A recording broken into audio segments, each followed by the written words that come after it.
Assalamualaikum warahmatullahi wabarakatuh. Pemirsa, dimanapun saja Anda berada, selamat berjumpa kembali dengan channel YouTube Insan Dongeng. Pada malam ini saya Bang Elgi akan melanjutkan roman klasik Azab dan Sengsara bagian ke-13. Terima kasih kepada semua subscriber yang selalu setia menemani. Selamat mendengarkan. Dan seharusnya lah itu akan membalas perbuatanku. Akan tetapi Adinda dan anak kita yang 2 orang itu menanggung ajab juga. Sungguh amat berat kesalahan Kakanda itu. Pikiran yang demikian itulah yang menyakiti hatiku. Akan tetapi apa boleh buat, sesalku itu tak berguna lagi. Hanya satu sajalah sekarang yang dapat kuperbuat, yakni mohon kerahiman Allah yang rahmat. Mudah-mudahan dosaku itu diampuninya. Adinda yang tinggal pun Kakanda doakan juga. Mudah-mudahan Allah yang mengasihi makhluknya memelihara Adinda dan dari bencana dunia. Terimalah tanganku ini. Di sini Sultan beringin mengangkat tangannya, istrinya menerima tangan itu. Itulah tanda kasihku akan Adinda. Bila kita nanti sudah bercerai, janganlah Adinda berkata, ia sudah meninggal, laki yang tiada mengasihi istri. Karena meskipun dahulu Adinda kurang kuindahkan, sekarang mengakulah Kakanda. Adindalah cahaya dan biji mataku. Adindalah jiwa Kakanda. Sayang Kakanda yang celaka ini tiada menurut nasihat Adinda menuju jalan yang sempurna itu. Tapi sudahlah takdir Allah yang akbar demikian. Di sini terhentilah katanya karena napasnya makin kencang. Ia pun tiada dapat berkata-kata lagi. Matanya terbelalang dan ia pun pingsanlah. Sejuru selamanya sadarlah ia. Adinda Nuria, katanya pula. Makin lemah rasanya perasaanku. Kekuatanku hampir tak ada lagi. Pikiranku pun sudah jauh dari dunia ini. Sudah datangkah si Riam? Maka dipeluk dan dicium oleh Sultan Baringin. Anaknya itu berganti-ganti dan air matanya bercucuranlah. Sekaliannya menangislah terseduh-seduh. Selamat tinggal kepada kamu sekalian, Adinda yang kucintai, dengan anakku berdua yang malang. Tuhanlah mengampuni dosaku yang besar itu, ujar Sultan Baringin. Kemudian ia memberi tanda supaya istrinya pergi keluar. Maka ia pun memutar kepalanya lalu tidur. Berat rupanya beban yang dipikul si sakit itu, tetapi lebih berat lagi beban si ibu itu, karena suaminya hendak meninggalkan dunia yang fana ini. Akan tetapi bagi si ibu, sekarang ialah yang menjadi ayah dan bunda budak yang 2 itu. Ialah yang akan memikul segala tanggungan, baik di dalam atau di luar rumah. Akan tetapi ia tiada pernah putus asa. Pada waktu kesukaan aku tak melupakan Tuhan, dan pada waktu kedukaan pun tidak. Ia tiada melupakan hambanya. Demikianlah perempuan itu berkata dalam hatinya. Syair puji-pujian pun keluarlah dari mulutnya, sedang ia duduk di rusuk rumahnya memandang ke arah sungai yang mengalir di tempat itu. Adapun syair itu dipelajarinya tatkala ia anak-anak daripada ibunya, seorang perempuan yang kuat beribadat. Sayang sedikit syair itu dalam bahasa Batak. Bacalah adalah kira-kira begini salinannya. Isinya yang amat dalam dan berat itulah yang menyenangkan hati pembaca. Dalam tanganmu, ya Allah, ya Tuhanku, terserah badan dan jiwa serta nasibku. Engkau Tuhan sarwa sekalian alam, sekalian yang ada, bulan dan bintang, manusia dan binatang. Engkau pelihara dengan sempurna. Dalam rahmatmu, ya Allah, ya Tuhanku, bergantung sekalian cinta harapanku. Hebat dan keras gelombang memukul, haluan perahuku di tengah lautan. lautan kemiskinan dan kemelaratan, tetapi hamba-Mu tiada masgul. Karena Engkaulah yang memelihara sekalian umat-Mu yang sengsara. Betul hamba kerap kali tersesat dari jalan yang lurus kebenaran, disebabkan ombak gelombang dunia. Akan tetapi meskipun hamba-Mu syarat oleh karena bala pengajaran, tiada hamba berhenti mohon kurnia, karena Engkaulah Tuhan kami sekalian. Umat yang hina Engkau jadikan. Keras ombak di lautan, angin topan bersiut-siut, perahuku hampir tenggelam-tenggelam, bulu romaku sudah seram-seram, akan tetapi badan dan jiwaku Engkaulah memelihara. Ya Tuhanku, meskipun ombak makin besar, laut bergelora sekuat-kuatnya, meskipun hidupku makin sukar, azab dunia menunjukkan bisanya, tiadalah dia kuindahkan, karena lepas ajalku, Engkau menerima jiwaku dengan kurnia-Mu, ya Allah yang dermawan. Hati siapakah yang tiada sayu matahari itu makin lama makin tinggi, akan tetapi cahayanya dihambat oleh awan yang bergumpal-gumpal. Dataran tinggi si Pirok yang jongkat jangkit itu tiada beroleh sinar raja siang karena dilindungi oleh awan yang hitam itu. Angin pun tiada berembus dan daun kayu-kayuan pun tidak bergerak semuanya. Mengang dan sunyi rupanya kota si Pirok yang indah itu, sedang orang banyak pun telah pergi ke ladang dan kebun kopi mereka masing-masing. Dari mulut gunung si Bual-Buali yang berapi itu keluarlah perlahan-lahan asap yang bergumpal-gumpal naik lurus ke atas, karena udara yang memalut bumi ini tiada berjalan adanya. Bunyi burung-burung seperti balam dan tekukur pun tiada kedengaran, sedangkan murai yang biasa berkicau itu pun tiada kedengaran bunyinya. Semuanya diam dan termenung seolah-olah perempuan janda yang berkabung. Hanya bunyi si Amanglah yang kedengaran sekali-kali dalam hutan yang menutup lereng si Bual-Buali itu. Bunyi si Amang yang tiada pada waktunya itu adalah sepanjang kepercayaan orang kampung. Alamat ada orang yang akan meninggal. Hati siapakah yang tiada pilu melihat kejadian di dalam rumah miskin yang di pinggir sungai si Pirok itu? Sutan Baringin memberi isyarat supaya istrinya menelangkan telinganya dekat mulutnya. Perempuan itu pun berbuat yang demikian itu. Kemudian berkatalah Sutan Baringin, ajalku sudah sampai. Peliharakan anak yang dua orang itu. Selamat tinggal Adinda. Ia pun menarik napas yang panjang. Anak dan istrinya duduk berkeliling menanti-nantikan perceraian dunia itu. Kaki dan tangan si sakit itu tiada bergerak lagi, dadanya pun telah diam. Tiba-tiba ia membukakan matanya yang telah hilang cahayanya seperti lampu yang malap. Sekali lagi ia menarik napas dan matanya yang hidup itu memandang muka mereka yang berkeliling itu, mulai dari anak yang bungsu sampai kepada si ibu. Itulah pandangan yang penghabisan, karena sebentar itu juga ia pun menutupkan matanya. Arwahnya pun keluarlah meninggalkan jasadnya, karena badan itu hendak kembali kepada asalnya. Inna lillahi wa inna ilaihi roji'un. Hal ihwal penduduk rumah kecil yang di pinggir sungai si Pirok itu telah kita maklumi. Siapa Maryamin, siapa ayah bundanya, telah dikenal benar-benar. Jadi tiadalah kita heran lagi apa sebabnya si ibu bersusah hati waktu ia sakit itu. Sebagai sudah tersebut pada awal cerita ini, nyawa manusia tiada dapat ditentukan. Kalau ia mati, apa pulakah jadinya anak yang dua itu? Yang dipikulkannya pun telah berat sejak suaminya meninggal dunia. Harta habis, bangsa pun hilang. Akan tetapi si ibu itu seorang perempuan yang sabar dan keras hati.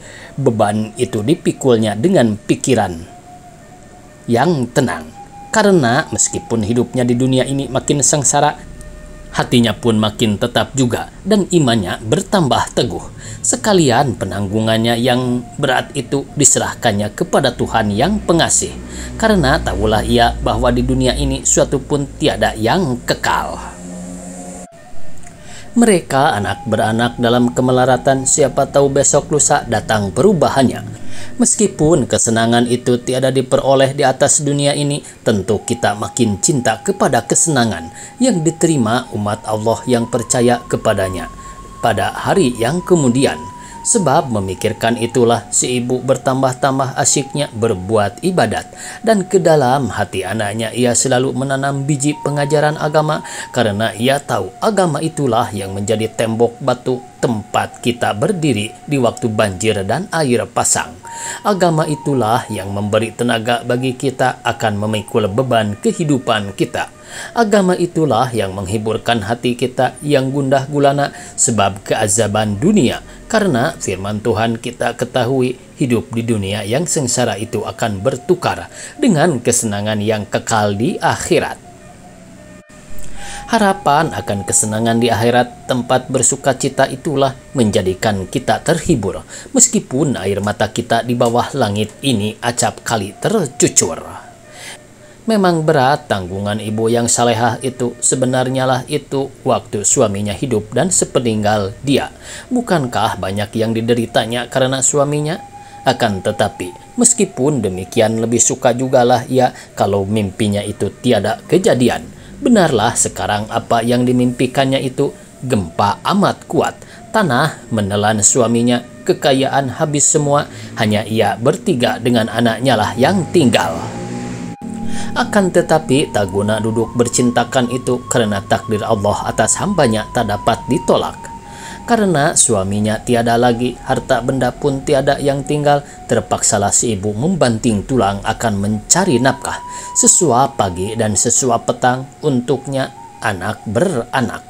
Tiadalah malu ia mencari upahan pada waktu mengerjakan sawah, misalnya menyiangi, mengirik padi dan lain-lainnya, karena tahulah ia pekerjaan yang halal itu tiada menghinakan orang. 2 tahun sudah mereka itu bersakit-sakit, sekalipun belum pernah mereka kekurangan makan, karena usaha si ibu itu, dan berkat Tuhan yang memelihara makhluknya, pakaian anaknya pun adalah dengan secukupnya juga. Tiadalah tampak di mata orang bahwa mereka itu orang melarat. Maryamin, anak gadis yang muda remaja itu pun tiadalah malu, sebagai kebiasaan anak gadis di Sipirok, bekerja mencari upahan. Ibunya acap kali berkata, "Riam, tinggallah anakku di rumah, ibu masih hidup. Cukuplah ibu sendiri mencari makan kita." Apakah jawab si anak itu? Barangkali ibuku malu atau takut dikata-kata orang, sebab anak kanda mencari upahan. Benarlah seperti kata ibu itu, ibu sendiri pun padalah bekerja untuk kita. Tetapi selagi anak kanda bersama-sama dengan ibu, apalah salahnya anak kanda menolong ibu, supaya ibu dapat berhenti sehari 2 hari. Mendengar perkataan anaknya itu, si ibu termenung karena dipikirnya. Sebenarnya lah perkataan anaknya itu, katanya, "Meskipun bagaimana juga, lambat laun kami akan bercerai juga, karena sepanjang adat haruslah ia dipersuamikan. Wah, sungguh amat susah benar bercerai dengan anakku ini, karena dialah yang menjadi penghibur hatiku. Tetapi pada suatu masa harus juga ia meninggalkan aku. Kebiasaan yang diaturkan Tuhan tak boleh diubah. Hanya itulah harapanku kepada Allah, moga-moga ia beroleh suami yang baik. Janganlah sebagai kurasai ini. Kalau anak beruntung, tentu orang tua bersuka cita." Demikianlah kenang-kenangan si ibu itu. Pada dugaannya pun tiadalah Maryamin akan lama lagi di tangannya, sebab badannya telah besar, umur pun sudah sampai. Akan tetapi sekalian orang yang datang meminta dia ditolak oleh Maryamin. Tak adalah orang muda yang disukainya untuk jadi suaminya, karena itu bertanyalah ibunya, "Riam, ibu bukan bosan melihat kau. Anakku tahu betapa kasih sayang ibu kepadamu berdua bersaudara. Tapi apakah sebabnya engkau menolak permintaan sekalian orang itu? Bukankah sudah layaknya anakku bersuami?" "Sebenarnya lah perkataan ibu itu," sahut Maryamin, Akan tetapi, bagaimanakah anak Kanda menerima permintaan orang itu? Karena telah ada yang lebih dahulu tempat anak Kanda berjanji. Sebagaimana ibu tahu, adalah anak Kanda ini berutang budi kepada dia. Waktu ia hendak berangkat, kami berteguh-teguhan janji pula. Adalah kami seolah-olah bersumpah, masing-masing wajib menepati janji, walau bagaimana sekalipun. Lamun bersetuju dalam pikiran orang tua, pergaulan anak Kanda sejak kecil dengan Aminuddin tentu ibu sudah tahu. Kelakuannya pun tak perlu lagi anak Kanda katakan. Bagaimanakah anakku memikirkan yang demikian? Benar Aminuddin masih dekat lagi, akan tetapi adakah mungkin dia berkehendak kepada anakku? Pertama, mereka itu orang berada dan kita orang miskin. Kedua, Aminuddin tak ada di sini, ia sekarang di perantauan. Dan lagi kalau ada pikiran Aminuddin serupa itu, tentu ia datang. Barang sekali melawan ibu, bermufakat sebelum ia hendak berangkat. Anak Kanda pun sudah mengatakan itu kepada Aminuddin, dan ia pun amatlah menyukai, dan jawabnya, "Riam, janganlah engkau berkata yang demikian. Kekayaan, kemiskinan tak kuindahkan, karena kaulah yang kuharapkan." Sebabnya pun ia pergi ke Delhi, karena ia akan dikawinkan orang tuanya. Itu jugalah sebabnya tiada disuruhnya orang tuanya datang kepada ibu. Akan memperkatakan itu, ia sendiri akan berunding dengan ibu. Sudah tentu kuranglah beratnya perkataan-perkataan itu. Kalau ia sudah beroleh pekerjaan di Medan dan jodohnya itu telah dikawinkan orang tuanya dengan orang lain, disitulah ia hendak mufakat dengan orang tuanya tentang maksud kami itu. Kalau ia dapat permisi, ia sendirilah datang menjemput anak Kanda akan dibawanya ke Delhi. Demikianlah katanya kepada anak Kanda. Sekarang bagaimanakah pikiran ibu? Haraplah anak Kanda supaya ibu bersetuju akan keinginan anak Kanda itu. Karena Aminuddin sajalah yang anak Kanda cintakan akan menjadi menantu ibu. Maryamin menundukkan kepalanya dan pada mukanya terbayanglah awan bimbang gundah gulana. Sudah tentu percakapan itu menerbitkan rindu dendamnya kepada sahabat karibnya itu. Sekalian perkataan Aminuddin waktu mereka itu bercerai seolah-olah terdengar juga olehnya. Apalagi ketika akan bercerai mereka itu berjabat tangan dengan air mata yang bercucuran dan berjanji tiada akan melupakan seorang akan seorang. Ibunya duduk termenung memikirkan perkataan anaknya itu. Ia pun amat ingin supaya kehendak Aminuddin dan anaknya itu lekas sampai. Akan tetapi bila dikenangnya akan segala hal mereka itu, kedua belah pihak, kuranglah harapannya karena adalah cita-cita anaknya itu sebagai pungguk bercintakan bulan di langit.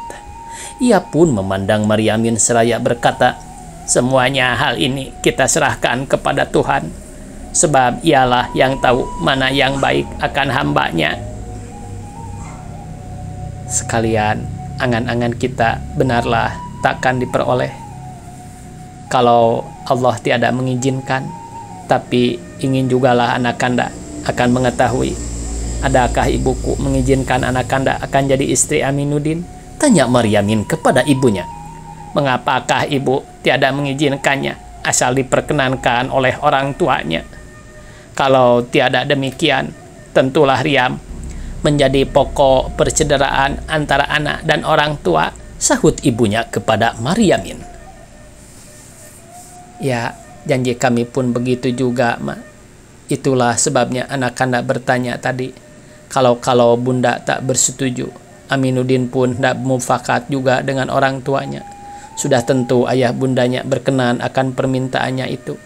Karena Aminuddin sudah besar, jadi tak maulah mereka itu memaksa dia. Waktunya habis pemirsa. Dicukupkan sekian. Billahi taufiq wal hidayah. Wassalamualaikum warahmatullahi wabarakatuh.